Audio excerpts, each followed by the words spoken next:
Hello everyone, welcome to my channel. आज हम इस वीडियो में diagrammatic representation of potential data topic detail में डिस्कस करेंगे। पोटेंशियल डाटा जो स्टैंडर्ड इलेक्ट्रोड पोटेंशियल वैल्यू होता है उसको प्राप्त करने के लिए हम बहुत सारे मेथड यूज करते हैं, जिसमें से एक बहुत इंपॉर्टेंट मेथड है लैटिमर डायग्राम्स। इस पर्टिकुलर वीडियो में लैटिमर डायग्राम का कॉन्सेप्ट हम डिटेल में डिस्कस करेंगे। लैटिमर डायग्राम क्या होता है, बेसिक कॉन्सेप्ट समझेंगे, एग्जांपल्स के द्वारा इस कॉन्सेप्ट को डिस्कस करेंगे। साथ ही साथ प्रॉपर हैंडरिटन नोट्स आपको प्रोवाइड करूंगा लैटिमर डायग्राम का, जो आपके बीएससी एंड एमएससी लेवल के थ्योरी एग्जाम्स के लिए बहुत हेल्पफुल होगा। लैटिमर डायग्राम क्या होता है, इस कॉन्सेप्ट को समझने से पहले diagrammatic representation of potential data क्या होता है, इसका कॉन्सेप्ट हम समझ लेते हैं। There are various method to provide standard electrode potential data. They enable us to understand the relative oxidizing or reducing abilities of couples arranged in same diagram। ठीक है, तो यहाँ पे जो हमारा टाइटल है diagrammatic representation of potential data, इसका मतलब ये है कि जो पोटेंशियल डाटा होता है, जो इलेक्ट्रोड पोटेंशियल वैल्यू होता है, उसको डायग्राम के फॉर्म में दिखाना ताकि उन्हें समझना आसान हो जाए। ठीक है, जो हमारा वैल्यूज होता है इलेक्ट्रोड पोटेंशियल वैल्यू, उसको आसानी से समझने के लिए उसको डायग्राम के फॉर्म में किस प्रकार रिप्रेजेंट करते हैं, उसको हम आगे जब लैटिमर डायग्राम डिस्कस करेंगे तो उस कॉन्सेप्ट में समझेंगे।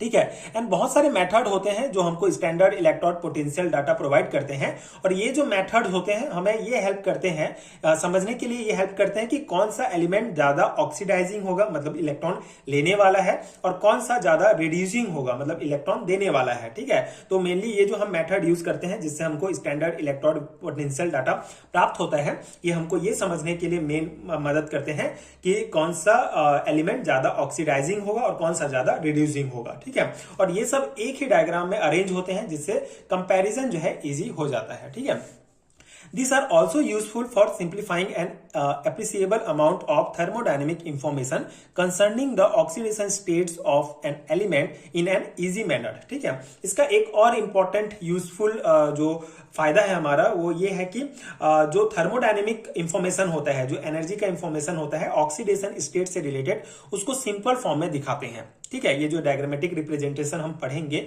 जो मेथड हम पढ़ेंगे आगे, उसका एक और इंपॉर्टेंट फायदा ये है कि ये ऑक्सीडेशन स्टेट से जो रिलेटेड थर्मोडायनेमिक्स इंफॉर्मेशन होता है उसको बहुत इजी मैनर में ये समझाते हैं।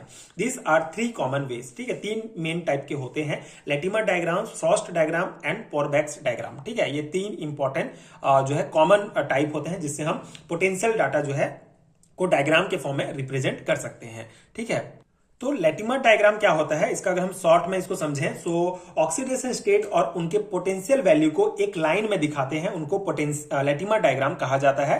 और Frost diagram basically oxidation number और पोटेंशियल का ग्राफ होता है। एंड पोरबैक्स डायग्राम क्या होता है, ये पोटेंशियल और पीएच के रिलेशन का ग्राफ होता है। तो आगे आने वाले टॉपिक्स में एक एक करके हम सभी को डिस्कस करेंगे। आज हम इस पर्टिकुलर वीडियो में लैटिमर डायग्राम्स के बारे में समझेंगे। ठीक है, तो यहाँ पे आई होप आपको समझ में आ गया होगा कि पोटेंशियल डाटा का डायग्रामेटिक रिप्रेजेंटेशन का कॉन्सेप्ट क्या है। बेसिकली इससे हमको यह पता चलता है कि कौन सा एलिमेंट ज्यादा ऑक्सीडाइजिंग है, कौन सा ज्यादा रिड्यूसिंग है। साथ ही साथ थर्मोडायनेमिक इंफॉर्मेशन को भी सिंपल फॉर्म में जो है ये प्रोवाइड करता है। तो हम यहाँ पे स्टार्ट करते हैं लैटिमर डायग्राम क्या होता है। लैटिमर डायग्राम बहुत इंपॉर्टेंट कॉन्सेप्ट है, आपके एग्जाम में डेफिनेटली पूछा जा सकता है, लॉन्ग टाइप क्वेश्चन में भी पूछे जा सकते हैं। तो आप इसका बेसिक पूरा लिखेंगे कॉन्सेप्ट, उसके बाद इसका जो है एग्जाम्पल्स के थ्रू इसको आप अच्छे से समझाएंगे तो अच्छा मार्क्स मिलेगा। तो उसी अकॉर्डिंग, मतलब थ्योरी एग्जाम के पर्सपेक्टिव से मैं आपको ये नोट्स प्रोवाइड कर रहा हूं। आई होप कि आपके लिए हेल्पफुल हो। स्टार्ट करते हैं, लैटिमर डायग्राम्स क्या है। This is easiest method showing all the reduction potential for the half reactions corresponding to different oxidation states that an element display in a single reduction potential diagram. When an element can exist in several oxidation states, it is easy to show the reduction potential corresponding to various half reactions in a diagrammatic form. This is called Latimer diagram. ठीक है, simple सा इसका theory point है, simple सा इसका introduction है ये कि लैटिमर डायग्राम क्या होता है। इसको सिंपली फॉर्म में हम समझते हैं, ये थ्योरी पॉइंट है, इसको आप जो है एग्जाम में लिख सकते हैं। इसको सिंपल फॉर्म में मैं आपको समझाने का प्रयास करता हूं। बेसिकली लैटिमर डायग्राम एक बहुत सिंपल और इजी मेथड है जिससे हम किसी एलिमेंट के डिफरेंट ऑक्सीडेशन स्टेट के बीच के रिडक्शन पोटेंशियल को एक ही लाइन में शो करते हैं। ठीक है, आगे हम जब यहाँ पे एग्जाम्पल देखेंगे तो आपको और इजीली समझ में आएगा।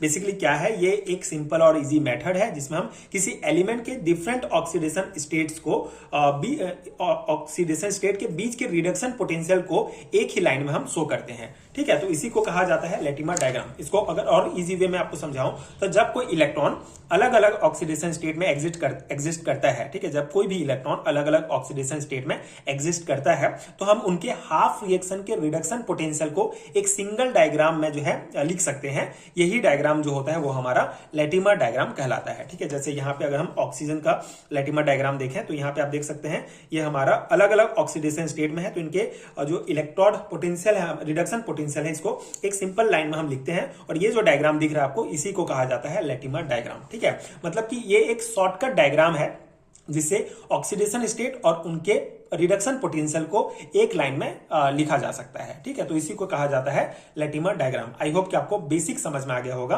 बेसिकली एक सिंपल सा शॉर्टकट डायग्राम होता है जिसमें ऑक्सीडेशन स्टेट और उसके रिडक्शन पोटेंशियल को एक डायग्राम में, एक लाइन में हम लिख सकते हैं। ठीक है, ये बेसिक हो गया। सेकेंड पैराग्राफ है हमारा, in this diagram highest oxidation state is written at the left and lowest oxidation state is written at the right, and species such as electrons H plus and H2O are left out. The numerical value of the standard potential in volt is written over a horizontal line connecting species with the element in different oxidation state. ठीक है, तो second paragraph में जो concept है उसको मैं आपको यहाँ पे एग्जांपल्स के थ्रू ही समझा देता हूँ। बेसिक कॉन्सेप्ट यहाँ पे क्या कहा गया है सेकेंड पैराग्राफ में कि जो हमारा लेटिमर डायग्राम होता है उसमें एलिमेंट का सबसे बड़ा जो ऑक्सीडेशन स्टेट होता है, ठीक है, एलिमेंट का सबसे बड़ा ऑक्सीडेशन स्टेट मतलब जो सबसे ज्यादा ऑक्सीडाइज फॉर्म होता है उसको लेफ्ट साइड में लिखा जाता है। ठीक है, जैसे यहाँ पे O2 जो है सबसे बड़ा ऑक्सीडाइज फॉर्म है जिसका ऑक्सीडेशन स्टेट 0 होगा, तो यहाँ पे हम यहाँ पे O2 को लेफ्ट साइड में लिखेंगे। एंड सबसे छोटा जो ऑक्सीडेशन स्टेट वाला होता है उसको राइट साइड में लिखते हैं, -2। ठीक है, छोटा है तो इसको हम राइट साइड में लिखते हैं। एंड इस डायग्राम में जो इलेक्ट्रॉन्स होते हैं या H प्लस आयन और H2O जैसे स्पीसीज को नहीं लिखा जाता है। ठीक है, एंड हर दो ऑक्सीडेशन स्टेट के बीच में एक हॉरिजॉन्टल लाइन खींची जाती है। उस लाइन के ऊपर क्या लिखा रहता है, ये स्टैंडर्ड रिडक्शन पोटेंशियल वोल्ट में लिखा होता है। ठीक है, इससे हमको ये पता चलता है कि एक ऑक्सीडेशन स्टेट से दूसरे ऑक्सीडेशन स्टेट में बदलते वक्त जो पोटेंशियल है, रिडक्शन पोटेंशियल है, वो कितना होता है। ठीक है, तो ये हमारा सेकेंड पैराग्राफ में कहा गया है। अब हम इसका जो एग्जांपल है, मतलब ये आप पूरा लिखेंगे बेसिक कॉन्सेप्ट लेटिमर डायग्राम का, उसके बाद आपको एक एग्जांपल देना है। तो एग्जांपल में हम O2 का ही एग्जांपल कंसीडर करेंगे कि लेटिमर डायग्राम ऑफ O2 कैसे हम बनाते हैं। ठीक है, यहाँ पे आपको न्यूमेरिकल टाइप क्वेश्चन भी आ सकते हैं, मतलब आपको ये दे दिया रहेगा, उसके बाद आपको इसका इलेक्ट्रॉन पोटेंशियल निकालने के लिए पूछा जा सकता है। बट यहाँ पे हम थ्योरी एग्जाम के पर्सपेक्टिव से मैं आपको ऑक्सीजन का लेटिमर डायग्राम किस प्रकार आप बनाएंगे उसको मैं आपको कॉन्सेप्ट समझाता हूँ। तो ये ऑक्सीजन का ये हमारा लेटिमर डायग्राम है। ये जो आपको डायग्राम में दिख रहा है इसमें बेसिकली ऑक्सीजन के ऑक्सीडेशन स्टेट और उनके रिडक्शन पोटेंशियल दिए गए हैं इसमें। ठीक है, जैसे O2 का ऑक्सीडेशन स्टेट हमारा 0 है। ठीक है, H2O2 हाइड्रोजन पेरोक्साइड का ऑक्सीडेशन स्टेट -1 है, H2O का ऑक्सीडेशन स्टेट -2 होता है। ठीक है, एंड हर एक एरो के ऊपर में ये जो है इसको कहा जाता है रिडक्शन पोटेंशियल, जो वोल्ट में दिया गया है। जैसे O2 से H2O2 में रिड्यूस होने के लिए प्लस 0.682 वोल्ट रिडक्शन पोटेंशियल की आवश्यकता होती है। ठीक है, एंड यहाँ पे अगर H2O2 से H2O के लिए रिड्यूस होने के लिए 1.78 वोल्ट रिडक्शन पोटेंशियल की आवश्यकता होती है। तो यहाँ पे ये डायग्राम में आपको सिंपल सा ऑक्सीडेशन स्टेट्स लिखना होगा, डिफरेंट ऑक्सीडेशन स्टेट, एंड यहाँ पे इसका रिडक्शन पोटेंशियल शो किया गया है। ठीक है, in this case on moving from left to right the reduction potentials increase and therefore H2O2 is not stable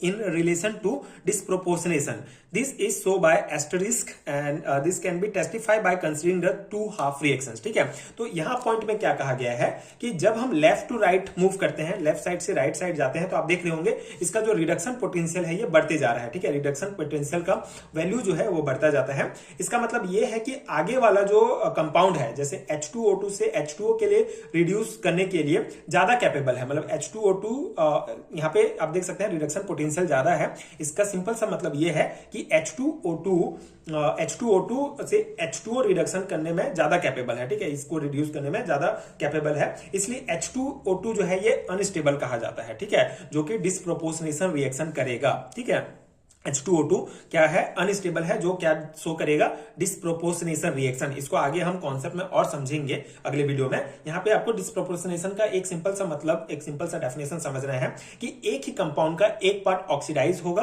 और दूसरा पार्ट रिड्यूस होगा, तो इसी को कहा जाता है डिस्प्रोपोर्शनेशन। तो यहाँ पे H2O2 हमारा डिस्प्रोपोर्शनेशन रिएक्शन करेगा एंड इसको जो है एस्टरिस्क के द्वारा, इस साइन के द्वारा शो किया गया है। इसका मतलब ये है कि ये शो करता है कि H2O2 जो है क्या है, हमारा अनस्टेबल है। ठीक है, ये हो गया। अब इसको वेरीफाई करने के लिए बेसिकली नीचे हम दो हाफ रिएक्शन लिखते हैं। ठीक है, यहाँ पे आपको इतना कॉन्सेप्ट समझ में आ गया कि लेफ्ट से राइट जा रहे हैं तो इसका रिडक्शन पोटेंशियल बढ़ते जा रहा है। इसका मतलब ये है कि H2O2 जो है हमारा क्या है, अनस्टेबल है, डिस्प्रोपोर्शनेशन रिएक्शन शो करेगा। मतलब उसका एक पार्ट क्या करेगा, ऑक्सीडाइज होगा और दूसरा पार्ट रिड्यूस होगा। ठीक है, उसको आगे हम यहाँ पे इसको टेस्टिफाई करने के लिए, मतलब वेरीफाई करने के लिए हम दो हाफ रिएक्शन लिखते हैं। ठीक है, पहला हमारा H2O2 2H plus 2 electron minus 2H2O। ठीक है, तो इसमें बेसिकली दो इलेक्ट्रॉन इन्वॉल्व होता है और हाइड्रोजन पेरोक्साइड में रिड्यूस हो जाता, सॉरी हाइड्रोजन पेरोक्साइड जो है और रिड्यूस होगा और वाटर मॉलिक्यूल में बदल जाता है। ठीक है, इसके लिए हमारा E नॉट होगा, मतलब रिडक्शन पोटेंशियल 1.776 वोल्ट होगा। मतलब इसको दो हाफ रिएक्शन अलग अलग लिखा गया है। एंड सेकंड हमारा reaction O2 plus 2H 2 electron, मतलब यहाँ पे O2 जो है इलेक्ट्रॉन गेन करता है, मतलब यहाँ पे रिडक्शन हो रहा है और ये H2O2 में रिड्यूस हो जाता है। ठीक है, इसका E नॉट हमारा E नॉट होगा रिडक्शन पोटेंशियल 0.682 वोल्ट। ठीक है, अब यहाँ पे कॉन्सेप्ट आपको ये समझना है कि हमको जो है दोनों रिएक्शन को अब जो है ऐड करना होगा। ठीक है, सब्सट्रैक्टिंग लिखा हुआ है, तो यहां पे क्या होगा, तो यहां पे सब्सट्रैक्टिंग लिखा है, मतलब ये जो हमारा इक्वेशन सेकंड होता है, दोनों रिडक्शन है, तो यहां पे हमको ऑक्सीडेशन करने के लिए यहां पे ये जो सेकंड हमारा रिएक्शन होगा इसको रिवर्स कर देते हैं। रिवर्स करने के बाद दोनों को फिर ऐड करेंगे तो हमारा फाइनल जो प्रोडक्ट आएगा वो ओवरऑल जो रिएक्शन होगा वो 2H2O2 and 2H2O plus O2 हो जाएगा। ठीक है, मतलब इस सेकंड को हमको रिवर्स करना है एंड फिर दोनों को ऐड करना है। अब सेकंड इक्वेशन को जब हम रिवर्स कर देते हैं तो इसका साइन भी रिवर्स हो जाता है, ये प्लस का माइनस हो जाएगा। ठीक है, और फिर 1.776 वोल्ट में 0.682 घट जाएगा, तो हमारा जो ओवरऑल रिएक्शन का इलेक्ट्रॉन पोटेंशियल होगा वो E0 equal to, sorry E not equal to 1.094 volt हो जाएगा। ठीक है, तो इस प्रकार से हम जो है ओवरऑल रिएक्शन निकालते हैं। ये हमारा लेटिमा डायग्राम ऑफ O2 है। ठीक है, सिंपल सा है। बेसिकली आपको यहाँ पे डायग्राम बनाना होगा, उसका कुछ बेसिक पॉइंट लिखेंगे, उसके बाद दोनों का हाफ रिएक्शन करना है। सेकंड, दोनों रिएक्शन रिडक्शन है तो उसको ऑक्सीडेशन करने के लिए डिस्प्रोपोर्शनेशन रिएक्शन हम कराएंगे। तो यहाँ पे इसका रिवर्स कर देंगे एंड दोनों को ऐड कर देंगे तो हमारा ओवरऑल रिएक्शन निकल जाएगा। ठीक है, तो ये सिंपल कॉन्सेप्ट है। Because E2 is more than 0 the disproportionation is feasible. ठीक है, सिंपल सा है। यहाँ पे H2O2 जो है डिस्प्रोपोर्शनेशन होगा, मतलब कि एक पार्ट जो है H2O बनाएगा और मतलब रिडक्शन होगा और दूसरा जो है वो O2 बनाएगा। ठीक है, मतलब ये H2O2 एक पार्ट, इसका एक पार्ट जो है क्या बनाएगा, H2O बनाएगा और एक पार्ट जो है इसका O2 बनाएगा। मतलब यहाँ पे डिस्प्रोपोर्शनेशन रिएक्शन हो रहा है और E0 का मान जो है ये 0 से ज्यादा है। ठीक है, पॉजिटिव साइन में आता है, इसीलिए ये एक स्पॉन्टेनियस रिएक्शन है। ठीक है, तो आई होप आपको समझ में आ गया होगा। मतलब यहाँ पे ये कहा गया है कि H2O2 स्टेबल नहीं है, डिस्प्रोपोर्शनेशन है, तो उसी को प्रूफ करने के लिए हम ये रिएक्शन करेंगे। तो यहाँ पे ये हमारा प्रूफ होता है कि H2O2 का एक भाग जो है रिड्यूस हो जाएगा, रिड्यूस होके क्या बनाएगा, H2O बनाएगा और एक भाग जो है ऑक्सीडाइज होगा और O2 बनाएगा। ठीक है, तो इससे ये प्रूफ होता है कि H2O2 डिस्प्रोपोर्शनेशन रिएक्शन शो करता है। ठीक है, तो ये हमारा कॉन्सेप्ट हो गया लेटिमा डायग्राम का। आई होप आपको समझ में आ गया होगा। ये सिंपल सा कॉन्सेप्ट था लेटिमा डायग्राम का, बेसिक नोट्स है, बट बहुत इंपॉर्टेंट है आपके थ्योरी एग्जाम्स के लिए, तो आप डेफिनेटली इसको अच्छे से प्रिपेयर कीजिए।